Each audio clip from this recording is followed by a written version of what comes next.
वसंत कुंज के निगम पार्षद मनोज महलावत काढ़ा बनाने का मिश्रण अपने दफ्तर में बना रहे हैं। आयुष मंत्रालय के द्वारा बताया गया था कि काढ़ा पीने से आप कोरोना को कुछ हद तक मात दे सकते हैं और उसी क्रम में मनोज महलावत जो कि वसंत कुंज वार्ड 69S के निगम पार्षद हैं, वो अपने दफ्तर पर काढ़ा बना रहे हैं। कई सामग्रियों को लेकर वो यहाँ पर देखिए मूसली में उन सामग्रियों को कूट रहे हैं। आपको बता दें दालचीनी, लौंग, काली मिर्च, सौंठ, इलायची और तुलसी पात्र चूर्ण है, जिसको मिलाकर ये काढ़े का मिश्रण बनाया जा रहा है। उसको वो अपने वार्ड में जरूरतमंद लोगों को देंगे और आयुष मंत्रालय ने जिस तरीके से कहा था उस पर अमल करते हुए मनोज महलावत ने ये सारी चीज़ों को खुद ही यहाँ पर कूटते हुए नजर आ रहे हैं, क्योंकि ये काढ़े बनाने का जो मिश्रण है ये चाहते हैं कि लोगों तक शुद्ध पहुँचे और इसी वजह से अपने दफ्तर में ही मनोज महलावत इन सारी चीज़ों को मूसली में कूटते हुए नजर आ रहे हैं। तस्वीरों में देखिए सारी उनुंदा चीज़ों को लेकर मनोज महलावत इन चीज़ों को बना रहे हैं। लगातार जिस तरीके से कोरोना महामारी को मात देने के लिए अलग अलग उपाय किए जा रहे हैं, उसी उपाय में एक उपाय ये भी है कि काढ़ा पीने से भी कई हद तक जो है कोरोना के जो संक्रमण है उसको आप खत्म कर सकते हैं और इसी वजह से मनोज महलावत इस तरीके का कार्य अपने दफ्तर में करते हुए नजर आ रहे हैं।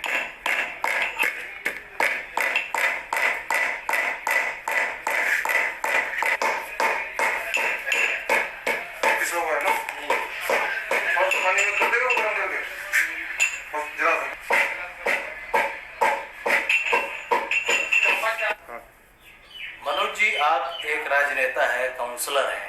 लेकिन आज आप जड़ी बूटी लेकर बैठे हैं, क्या कर रहे हैं, क्या जानकारी है इसके बारे में? देखिए, जानकारी तो जैसा आपने देखा होगा कि हमारे आयुष मंत्रालय ने कुछ दिन पहले टीवी पे भी दी थी, और लेकिन उसके अलावा भी हम और आप और हमारे जो दादा परदादा इन जड़ी बूटियों का इस्तेमाल हमेशा से सदियों से करते आए हैं। हमारे आयुर्वेदिक में इनकी हमेशा चर्चा होती है और अपने आप में ये इतनी गुणकारी हैं कि इनके सेवन मात्र से ही हम काफ़ी हद तक अपनी रोग प्रतिरोधक क्षमता को बढ़ा लेते हैं। और इसी के तहत आज जब विश्व में महामारी का प्रकोप इतने भयंकर रूप में है, तो कहीं ना कहीं हमारी जड़ी बूटियों ने हमें विश्व गुरु का दर्जा बनाने का एक और मौका दिया कि हम अपनी जड़ी बूटियों के माध्यम से इस कोरोना को हराएंगे और हराकर हम अपनी जड़ी बूटियों से अपने आप को तंदुरुस्त रखेंगे। और इसी कड़ी में हमने ये कुछ जो जड़ी बूटियाँ जो हम पहले से भी जिनके बारे में जानते थे, अपने बड़े बुजुर्गों से सुनते थे, और आज इसका आधिकारिक रूप में आयुष मंत्रालय, स्वास्थ्य मंत्रालय ने भी इनके बारे में जानकारी दी है कि कहीं ना कहीं किसी हद तक हम संक्रमण को रोकने में कुछ हद तक कामयाब है। जैसा आप सबने देखा भी था कि बाकायदा एक प्रेस कॉन्फ्रेंस के माध्यम से हमें बताया गया था कि इस काढ़े की वजह से 6000 लोगों में से लगभग लोग ठीक हो गए थे इसके सेवन से। तो कहीं ना कहीं हमने उनसे प्रेरणा लेकर अपने बुजुर्गों को, अपने इतिहास को ध्यान में रखते हुए हमने इस जड़ी बूटियों को इकट्ठा किया। जगह जगह से मिलने में थोड़ी परेशानी थी लॉकडाउन की वजह से। अच्छा, जो आप ये काढ़ा बना रहे हैं, इसमें किन किन चीजों का इस्तेमाल कर रहा हूँ, लगभग कितने लोगों तक पहुँचाएंगे और क्या मुफ्त में देंगे ये सब? जी बिल्कुल,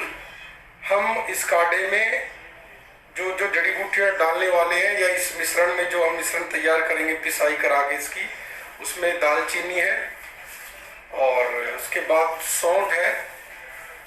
अपना लौंग है, कुछ इलायची भी डालेंगे हम इसमें,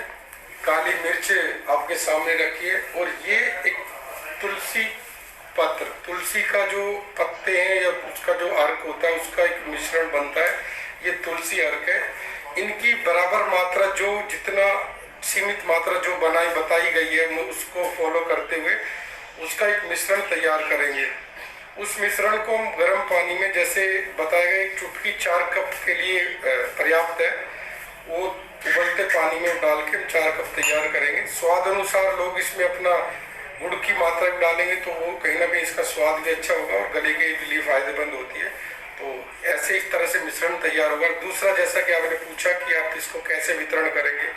हम इसको अपने क्षेत्र में अपने कार्यकर्ताओं के माध्यम से और आप सोशल मीडिया के माध्यम से जरूरतमंदों को, जरूरतमंद ऐसे कि जिनके पास अभी इसको बनाने के लिए पैसा नहीं है या किन्हीं कारणों से ये सामान उनको नहीं मिल पा रहा, या मेरे क्षेत्र में और आसपास सीनियर सिटीजन्स हैं जो किसी भी कारण से उम्र के हिसाब से लगा लिए या उनके पास कोई जाने के लिए कोई उनका परिवार का सदस्य भी उनके पास नहीं है, तो उनको हम अपने कार्यकर्ताओं के माध्यम से उनके घर पहुंचाएंगे। निःशुल्क पहुंचाएंगे। और ये तकरीबन जो हम सामग्री लाइन से हजारों डब्बियां बनेगी, कम से कम 25-30 ग्राम 50 ग्राम की ऐसी डब्बियां हम बनाएंगे। वो डब्बियां जो आ सकता है लेने के लिए तो हम मैसेज करेंगे, वो आके लीजिएगा। नहीं आ सकता, हमारे कार्यकर्ता, हमारे दोस्त, हमारे मित्र,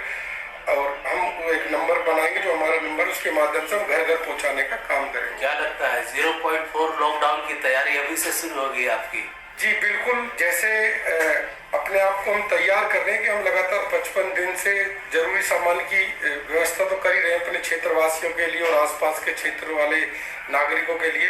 उसी कड़ी में अब सिर्फ राशन या जरूरी सामान से बात नहीं बनेगी, अब हमें अपने आप को मजबूत करना पड़ेगा, अपने शरीर को स्ट्रॉन्ग बनाना पड़ेगा, ताकि हमारी रोग प्रतिरोधक क्षमता बढ़े और हम बीमारियों से मुकाबला करने के लिए तैयार कर लें अपने आप को। तो लॉकडाउन 4 में हमने एक यही चीज़ की है कि हम अपने स्वस्थ रहने के नुस्खों पे भी काम करेंगे। जैसा कि मैं आपको जानकारी दूं, मैं एक पहलवानी परिवार से हूँ। मेरे परिवार में काफ़ी पहलवान दिए हैं, इंटरनेशनल लेवल तक के पहलवान दिए हैं, और रेसलर परिवार से होने के नाते इन जड़ी बूटी को मुझे कुछ तो पहले पता था, लेकिन कुछ अब इस महामारी के दौरान अब थोड़ा सा और जानकारी मिली। उसी के तहत हम इसको बना के और अपने इलाके के लोगों को, अपने आसपास के लोगों को, अपने मित्रों को, कार्यकर्ताओं को, सभी तमाम अपने चाहने वालों को हम ये चीज़ें बना के देंगे और इसकी विधि भी बताएंगे आगे कि वो लोग खरीदे और बनाएं, जो सक्षम है वो खरीदे और बनाएं इसमें। और लेकिन इन बातों का ध्यान रखें कि कहीं ज़्यादा मात्रा न डालें, जितनी मात्रा बताई उतनी डालें। कहीं ऐसा हो कि ज़्यादा डालने की हम तो बिल्कुल कोरोना से बचेंगे, तो ये कोरोना का कोई परफेक्ट इलाज नहीं है, लेकिन बचाव का एक जरिया बन सकता है जी।